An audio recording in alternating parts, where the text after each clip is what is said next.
आज हम एक ऐसे घर की कहानी में उतर रहे हैं जो एक परिवार के लिए सपनों का आशियाना तो नहीं, लेकिन एक भयानक अनुभव जरूर बन गया। ये किसी की सुनी सुनाई बात नहीं है, बल्कि एक परिवार का अपना रोंगटे खड़े कर देने वाला आंखों देखा हाल है। बस यही वो तीन शब्द थे। एक बिल्कुल ही आम सी शाम में कहे गए ये शब्द एक परिवार की जिंदगी हमेशा के लिए बदलने वाले थे। यही वो पल था जब एक नए घर में उम्मीदों से भरी जिंदगी एक अनजाने गहरे डर में तब्दील हो गई। तो चलिए कहानी की शुरुआत से शुरू करते हैं। कहानी है पूजा और उसके भाई की, जो पढ़ाई के लिए भोपाल में किराए के एक नए घर में शिफ्ट होते हैं। और कुछ समय के लिए सब कुछ बिल्कुल नॉर्मल लगता है, जैसा होना चाहिए। ये जो नॉर्मल होने का एहसास था ना, वो बहुत जल्दी ही हवा हो गया। उसकी जगह ले ली एक लगातार बनी रहने वाली बेचैन करने वाली फीलिंग ने। मतलब ऐसा लगता था जैसे घर के ठीक बाहर कोई है और वो उन्हें लगातार देख रहा है। तो उस एक शाम को क्या हुआ था जिसने सब कुछ बदल दिया? खैर, पूजा और उसका भाई आंगन में आराम से बैठकर चाय पी रहे थे। बिल्कुल शांत माहौल था। और तभी उसके भाई ने वो डरावनी चेतावनी दी जो हमने शुरुआत में सुनी। अब सोचिए, भाई के मुंह से ये सुनते ही दोनों घबराकर घर के अंदर भागे। उन्होंने पूरा घर छान मारा, एक एक कोना, एक एक कमरा, पर वहां कोई नहीं था। घर बिल्कुल खाली था। और इस खालीपन ने भाई के डर को और भी पक्का कर दिया, क्योंकि उसे तो पूरा यकीन था कि उसने किसी को देखा है। पर पूजा को अब भी कुछ समझ नहीं आ रहा था। और बस उस एक घटना के बाद मानो भाई की दुनिया ही पलट गई। उसकी तबीयत अचानक बहुत खराब रहने लगी। वो कुछ खा पी नहीं पा रहा था। इसका असर सीधा उसकी पढ़ाई पर पड़ा और वो कॉलेज के एग्जाम्स में फेल हो गया। हालत इतनी तेजी से बिगड़ी कि परिवार के पास उसे वापस अपने घर इटारसी भेजने के अलावा कोई और रास्ता ही नहीं बचा था। तो अब भाई जा चुका था और घर में पूजा अकेली रह गई थी। शुरुआत में तो उसे बस एक अजीब सी उदासी, एक मनहूसियत का एहसास होता था। पर बहुत जल्द वो अजीब व गरीब घटनाएं सीधे उसके साथ होने लगीं। अब जब पूजा घर में अकेली थी तो वो अनदेखी शक्ति जैसे सीधे उस पर हावी होने लगी। वो पढ़ाई करने बैठती तो उसे लगता जैसे कोई ठीक उसके पीछे खड़ा है और बस उसे घूर रहा है।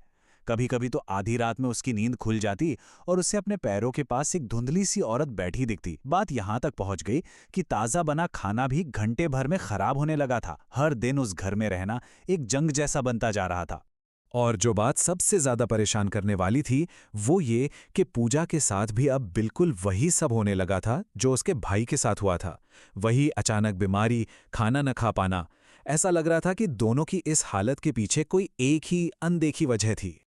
अपनी हालत बिगड़ते देख पूजा ने मदद के लिए अपनी माँ को फोन किया। और माँ तो वो माँ होती हैं, वो फौरन वहां रहने आ गईं। शायद उन्हें लगा कि उनके आने से सब ठीक हो जाएगा। इस पूरे डरावने सिलसिले को चलते हुए अब तक करीब 1.5 महीना हो चुका था। जरा सोचिए, इतने लंबे समय से पूजा अकेले ही उस तनाव और डर में जी रही थी। लेकिन माँ के आने के बाद जो हुआ, उसने सपने और हकीकत के बीच की लकीर को ही मिटा दिया। तो आखिर माँ का उस घर में सबसे भयानक अनुभव क्या था? चलिए देखते हैं। एक रात माँ नींद में जोर से चिल्लाईं, "जाने दो, मत खींचो।" पूजा घबरा कर उठी और उन्हें जगाया तो माँ का चेहरा डर से सफेद था। उन्होंने बताया कि वो एक सपना देख रही थी कि कोई औरत उन्हें बिस्तर से खींचकर जबरदस्ती दरवाजे की तरफ ले जा रही है। वो सपना इतना असली था, इतना असली कि उन्हें लगा ये सच में हो रहा है और उनकी चीख निकल गई। और अब ऐसी घटनाएं होने लगीं जो माँ और बेटी दोनों एक साथ महसूस कर रहे थे। जैसे आधी रात को दरवाजे पर जोर जोर से दस्तक होना, या फिर रात के 2:30 बजे दादी की आवाज सुनाई देना, जबकि दादी तो इटारसी में थी। अब ये साफ हो गया था कि ये किसी एक इंसान का वहम या कल्पना नहीं है। उस रात के बाद माँ को पूरा यकीन हो गया कि ये घर महफूज नहीं है। उन्होंने फौरन पूजा के पापा को फोन किया और फैसला लिया कि वो एक पल भी वहां और नहीं रुकेंगे। वो उसी वक्त घर खाली कर देंगे।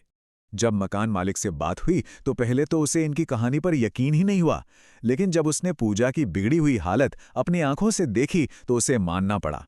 और उसने एक और चौंकाने वाली बात बताई कि उसे ये घर बहुत ही सस्ता मिला था और जो पिछले किराएदार थे वो कहाँ गए, क्यों गए, इस बारे में उसे कुछ भी पता नहीं था। मतलब इस जानकारी ने रहस्य को सुलझाने के बजाय और उलझा दिया। ये कहानी भले ही अनोखी लगे, लेकिन ये अकेली नहीं है। कहते हैं भोपाल में कई ऐसी जगहें हैं, कई ऐसे घर हैं जिनकी अपनी ऐसी ही अनकही अनसुनी कहानियां हैं। घर जो अपनी दीवारों में न जाने कितने राज छिपाए बैठे हैं। और यही सवाल हम आज यहीं छोड़ जाते हैं। उस कोने वाले घर में आज भी क्या है, ये तो एक रहस्य ही है। पर सोचने वाली बात यह है कि आखिर क्यों कुछ जगहें, कुछ घर अपने अतीत को, अपनी कहानियों को कभी नहीं छोड़ते। इस पर जरूर सोचिएगा।